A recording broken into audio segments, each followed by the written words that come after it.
Charlie Sherman avait désespérément besoin d'argent pour le dîner de ses enfants, mais il a décidé d'acheter un billet de loterie dans l'espoir de gagner de l'argent pour un autre besoin urgent.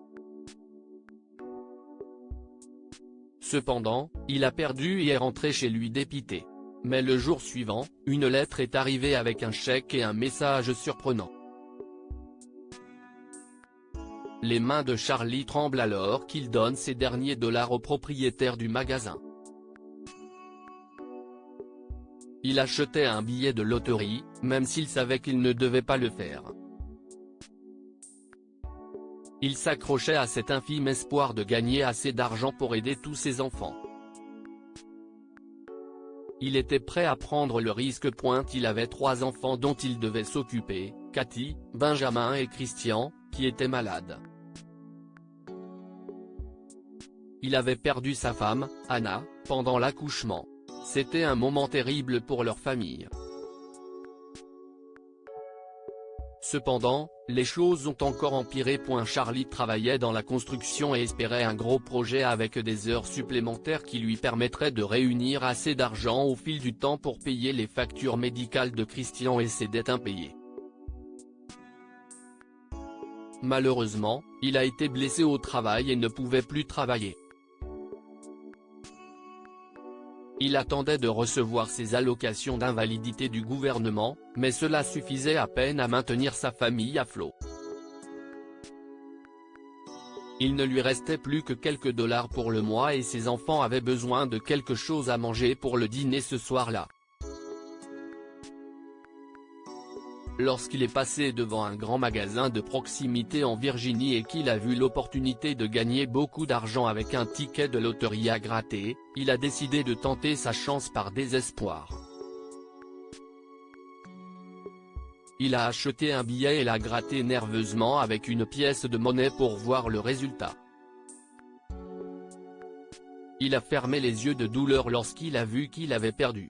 « Bonté divine », souffla-t-il, et le propriétaire du magasin, M.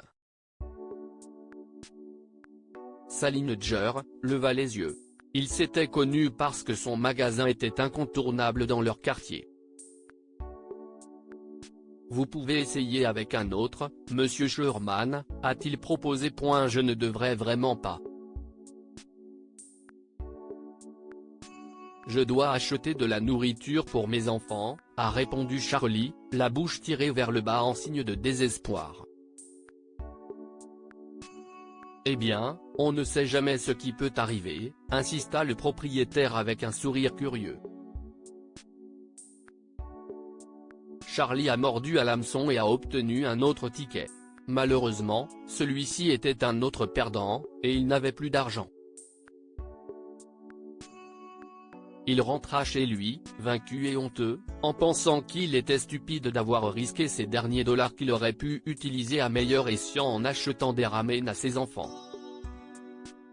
« Je suis un père terrible », se dit-il en arrivant chez lui. Sa voisine, Susie, était assez gentille pour garder les enfants parfois, mais elle était occupée la plupart du temps, et elle partait dès que Charlie arrivait. Heureusement, Charlie a réussi à trouver des provisions dans son garde-manger et à préparer le dîner pour ses enfants. Mais tout était en train de s'épuiser, et il ne savait pas si ses allocations arriveraient à temps pour leur acheter quelque chose les jours suivants. Le lendemain, Charlie a également réussi à préparer quelque chose pour les enfants, car sa voisine leur a apporté une pâte à crêpes. Elle avait vu l'état de son garde-manger la nuit dernière, et bien qu'il se soit senti gêné, il lui était tellement reconnaissant. Il regardait ses enfants manger et donnait son lait à Christian quand on a sonné à la porte. C'était une livraison spéciale, mais l'homme a seulement donné une lettre à Charlie. Si est-il bizarre. Pourquoi ne l'a-t-il pas laissé dans la boîte aux lettres? S'est-il demandé en fermant la porte et en ouvrant la lettre. Mais il a failli la laisser tomber brutalement à cause du choc. Il y avait un chèque de 630 000 $ à l'intérieur. Il lui était adressé. Mais cela n'avait aucun sens.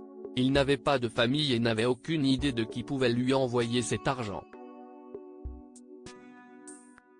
Cela pourrait-il être une sorte de nouvelle arnaque postale? Il a également remarqué un autre papier, et il contenait un message. Il était de Monsieur Salinger, qui avait décidé de l'aider après que celui-ci lui ait raconté ce qu'il traversait. Gagner de l'argent est important, mais je crois aussi qu'il faut rendre à ma communauté. S'il vous plaît, acceptez ceci et aidez vos enfants. Si jamais vous voyez quelqu'un d'autre dans le besoin, faites de votre mieux pour l'aider. Si est ainsi que vous me remercierez, a écrit Monsieur Salinger, en incluant un nouveau billet de loterie. Charlie a pleuré en grattant le billet de loterie que Monsieur Salinger lui avait donné. À sa grande surprise, il a gagné $50, et il a souri à travers ses larmes. Il n'arrivait pas à croire que Monsieur Salinger avait été si généreux, lui donnant précisément la somme d'argent qui lui permettrait de régler sa dette envers l'hôpital et d'obtenir pour Christian tout ce dont il avait besoin pour se rétablir. Des mois plus tard, son bébé allait mieux et Charlie s'assura d'acheter tout ce dont il avait besoin dans le magasin de M. Salinger, espérant pouvoir rendre l'appareil à l'homme plus âgé dans le futur. Que pouvons-nous apprendre de cette histoire? L'aide vient parfois de la personne la plus inattendue. Charlie n'arrivait pas à croire que Monsieur Salinger l'avait aidé après avoir appris ses difficultés, mais il espérait pouvoir lui rendre l'appareil un jour. N'abandonnez jamais lorsqu'il s'agit de vos enfants. Charlie n'a pas baissé les bras malgré ses difficultés et a continué à se battre pour ses enfants parce qu'il avait le plus besoin de lui. Partagez cette histoire avec vos amis. Elle pourrait égayer leur journée et les inspirer. Si vous avez aimé cette histoire, vous aimerez peut-être celle d'un veuf qui s'est rendu sur la tombe de sa femme et y a vu un petit garçon. Pour lire d'autres histoires, abonnez-vous à Mon Mama sur Google News.